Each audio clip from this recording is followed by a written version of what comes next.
We need to move very quickly. We have a lot of ground to cover, and I don't want this to be a half-hour-long video. Our topic this week, 3 books, movies, pieces of art, musical pieces that impacted you in your teens, 20s, and currently. I underline the word impacted because I want to state right off the bat that these aren't necessarily all going to be the best of everything that I experienced in those periods. They're all things that I do still love very much, but they're simply things that had a tremendous impact on me at those times. In my teens, I went to see Allen Ginsberg read at Chapman University. I don't know if I'd actually read anything by Allen Ginsberg at that point. A girl invited me to go. But he read some of his poems and sang and spoke and sort of ignited a love of poetry in me. So much so I ran out and bought his big red book, Allen Ginsberg's collected poems. Actually, I guess that I had purchased this before going to see him because he signed it way back in 1994. Please don't rob my house. A good companion piece to go with this, if you're going to use this as a gift-giving guide, which I think you certainly could, is Dharma Lion, a biography of Allen Ginsberg by Michael Schumacher. And if you bought both of them, you could use them as a way to knock out a burglar if they break into your house. Allen Ginsberg was so enmeshed in the culture of his times that this reads like a cultural history of the 20th century.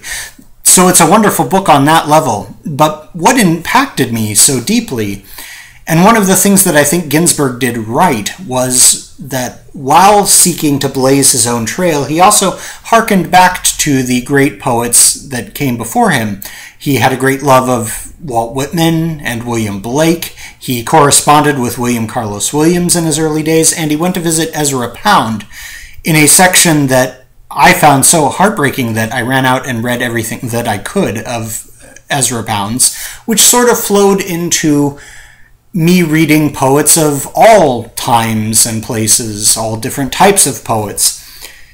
So the book really literally changed my life in some ways that made me the man that I am. The piece of music from my teens, there was no question which one I was going to choose, is Tom Waits's Rain Dogs.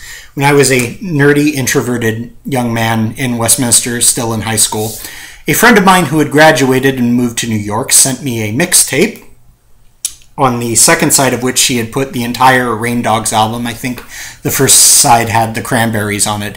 And I remember the first time I heard Rain Dogs thinking, this is like the kind of music I always wanted to listen to but never knew existed. There's sort of this beautiful horribleness to it. It's like taking a box full of pots and pans and throwing them down a flight of stairs and having a melody emerge from that. So much so that I ran out and bought everything that he'd ever released and a few things that he didn't release and listened to him constantly. I still do. I take it as sort of a personal victory that every once in a while I hear from somebody from that period of my life who says that every time that they hear Tom Waits, they think of me. The film that highly impacted me in my teens is The Hudsucker Proxy. I've always been a great fan of the work of the Coen brothers, but this one specifically has such an innocent optimism to it. It's sort of a Frank Capra-like 1950s big business comedy. And I think I went to see it in the theater at least 7 times. It is a extremely clever film, on top of that, possibly to its own detriment, in ways that I really hadn't experienced much in that time, in the 1990s. I may have been half of the film's box office receipts just myself, but it is a wonderful film. If you've never seen it, I highly recommend it. In my 20s, I went through a pharmaceutical period, and The Cosmic Trigger by Robert Anton Wilson had a great influence on me. It would be difficult to encapsulate all the ideas of Robert Anton Wilson's writing in one short video, even just devoted to him. This book specifically, he deals with some of the reasons for optimism, revolving specifically around the story of the time that he had with his daughter. A very tragic story, but a very optimistic one as well. And he also tells the story of his experiences with Dr. Timothy Leary, not one of my favorite people in the world, but as you know, he of the Harvard LSD experiments in the 1960s.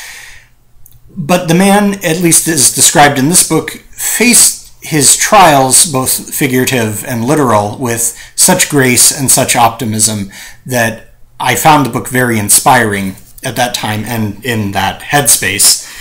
A piece of music in my 20s. I had a time where I was recovering from being sick, and I was mooing around in that maudlin fashion that we do when we are recovering from being sick, reflecting on my ebbing life, and I remember this specific thought. I thought, I bet I have seen every episode of Gilligan's Island, but I don't think I have ever, at that point, listened to a Beethoven symphony all the way through. And I didn't even like Gilligan's Island. And I've heard that Beethoven symphonies are quite good. We used to have these things called record stores, and I remember going to Tower Records, and I would try and buy things that would challenge my ear and my thought. And I picked up David Zinman conducting Beethoven's 9 Symphonies, the box set. I brought it home, and for quite some time, I would lay on the floor with my headphones every night and listen to one of Beethoven's symphonies per night until it drilled into my brain. This was in the very early period of my love of classical music and indeed my love of all things classical. I think that it eventually petered out because the even number days were just slightly less good than the odd number days, but still a very cherished musical memory in my life. The film for my 20s is F for Fake by Orson Welles. It's a documentary that he made late in life about the greatest art forger of our time, but it's about so much more than that. It's about authenticity, fraud, rarity, the value of authentic signature, mortality, and tells several other stories as well. The last half hour of the film is frankly just stunning. I looked for it for years as an Orson Welles fan, but finally found it at Chapman University. I had a friend who worked in the film library. They had a copy of it on VHS tape, something else that we used to have. Now I fortunately have it on a DVD from the Criterion Collection. It's a wonderful film. If you haven't seen it, do. Recently, I've been reading Plato, and his description specifically of Socrates. Look, I don't have a lot of heroes in this life, a lot of people that I seek to emulate. After Christ and Socrates, the list gets pretty thin. I know that I'm sort of cribbing that idea from Benjamin Franklin, but it's a sentiment that I definitely agree with. Socrates, as portrayed by Plato, it's really difficult for me to not just love the man. I'm sure that the actual man occasionally had bad table manners, but he had such a love of wisdom and virtue that it has literally changed my life, my deportment, my way of thinking, and how I try to react to things. It's had a tremendous influence on me. The piece of music recently, although this is one that I actually purchased in my 20s and have owned for quite some time, you can see that I have set my cup of coffee down on it at some point, is Philip Glass's solo piano. I know that Philip Glass gets a lot of flack. People make a lot of jokes about him. Philip Glass walked into a bar, Philip Glass walked into a bar, Philip Glass walked into a bar, that sort of thing. And I understand the criticisms. I understand, at least intellectually, the perceived inaccessibility of minimalism and modern classical. I don't personally share that. And more to the point, when I actually listen to it, as I've been revisiting lately, I forget about this when I go away, but when I come back, I remember how beautiful I find this work to be. Just simply beautiful. It doesn't matter to me whether it's repetitive or anything like that. His track Mad Rush is one of my favorite pieces of music, and I've been listening to it quite a bit lately, enjoying it. The film recently is The Taking of Power by Louis XIV. It's a historical film by Roberto Rossellini. If you've never seen one of his historical films, you really should. They're really quite wonderful. He really puts you into the time. You see bleedings. You see courtiers coming in and waking up the king and him doing his prayers first thing in the morning. But on top of that, they're beautiful. If you pause just about any frame, they look like a painting. But more to the point, this film specifically is a study on leadership in a really wonderful way that I don't hear represented very often. The man essentially changed the world through fashion. I did not forget pieces of art. I saved them for the end because I've discovered, I think, how to put images into these videos. I haven't figured out quite yet how to voice over them, so I'm going to show you the images that I talk about. The one for my teens is the model Reclining by Henri de Toulouse-Lautrec. I went through a period in my 20s where I was absolutely enchanted by the work of Lautrec and his life. His use of color, his choice of material, the real grittiness of it, the sort of political point of view that he had of championing the underdog. But on top of that, and this piece is at the Getty Museum, it is electric. If you look at it on the canvas, it just sparks out at you. And I remember probably spending more time in front of that painting than the people visiting the museum with me would have liked for me to have. It's a wonderful work and one of my favorites. For my 20s, I went through, as so many young men do, a period where I was very much into the work of Hunter S. Thompson, which led me to the artwork of Ralph Steadman. And this particular piece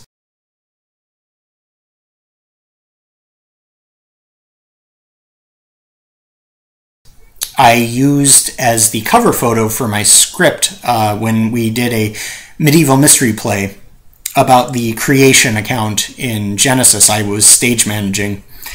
And I remember picking this piece because there's sort of this horrible, brutal, to the cold extreme of the evolutionary view you have with the monkey god and the death, but you also have the cold, horrible extreme of theism, of the god tormenting the human beings. And so that's what I brought to the production. A piece of art that has influenced me greatly currently is Isabella Blow, who was a fashion editor in England, a tremendous influence on me. I think because of her style, I think if you went forward in history 20 to 30 years, you'll find that she had her pulse on the style of our time.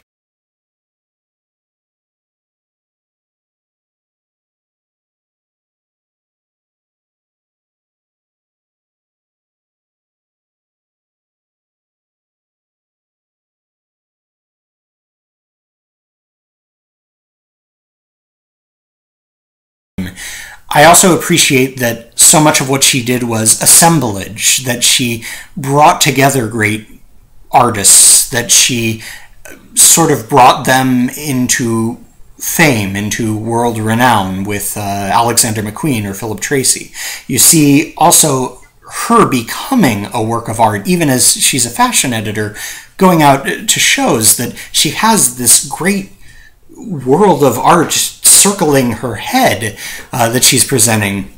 And I think you'll find that she has been a tremendous influence on many people that you may recognize around today on their personal style. She died very tragically in 2007. Her husband, Dietmar Blow, wrote a fantastic autobiography of his life with her that I would highly recommend. I think it was called Blow by Blow. There was another biography out that was a little more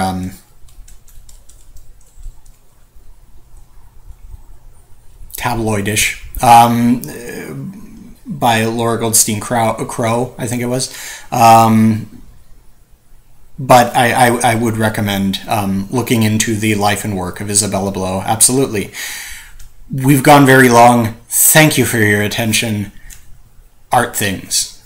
Things of art. Things.